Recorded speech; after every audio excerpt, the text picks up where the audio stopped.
তার পরমাত্মা ভগবান যখন খাঁচা ছেড়ে চলে যায় তখন দেহটাকে দান করে।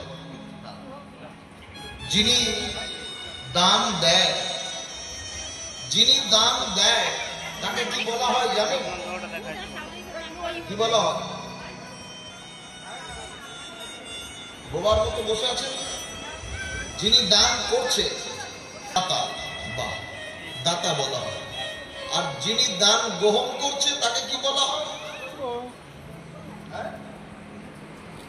বলো মায়েরা।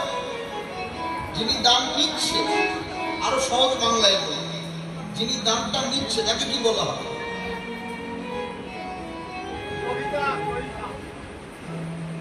বাবা ও তো বহিরঙ্গ কথা। আপনি ভুল বলেননি, ঠিক বলেছেন। বৈষ্ণব সমাজ বলল যিনি দান দিচ্ছে বাবা তিনি দাতা, কিন্তু যিনি দান নিচ্ছে তিনি হলো দানী।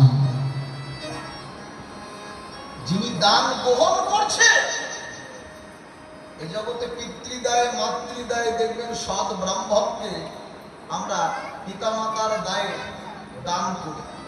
যে ব্রাহ্মণকে দান করি তাকে আমরা বলি অগ্র দানী ব্রাহ্মণ। তিনি দান নিচ্ছে কিন্তু তিনি দানী হচ্ছে। কেন হচ্ছে? কি জন্য হচ্ছে তিনি দানী? দান দেওয়ার নেওয়ার মধ্যে অনেক তফাৎ আছে। এই জন্য যত্রতত্র দান করতে। এবার কি দান করতে নেই সেটা আপনারা ভালোই জানেন। আপনারা আশ্রয়ের জীব, নিতাই গৌর হরি বল। আর যার তার কাছ থেকে দান নিতেও নেই। পাত্রটা বুঝে দান করুন। এ জগতে আপনি কালী পূজা, দুর্গা পূজা, জামাই ষষ্ঠীতে ব্যাগ বোঝাই করে শ্বশুর শাশুড়ি সবার জন্য জামা কাপড় নিয়ে এলেন।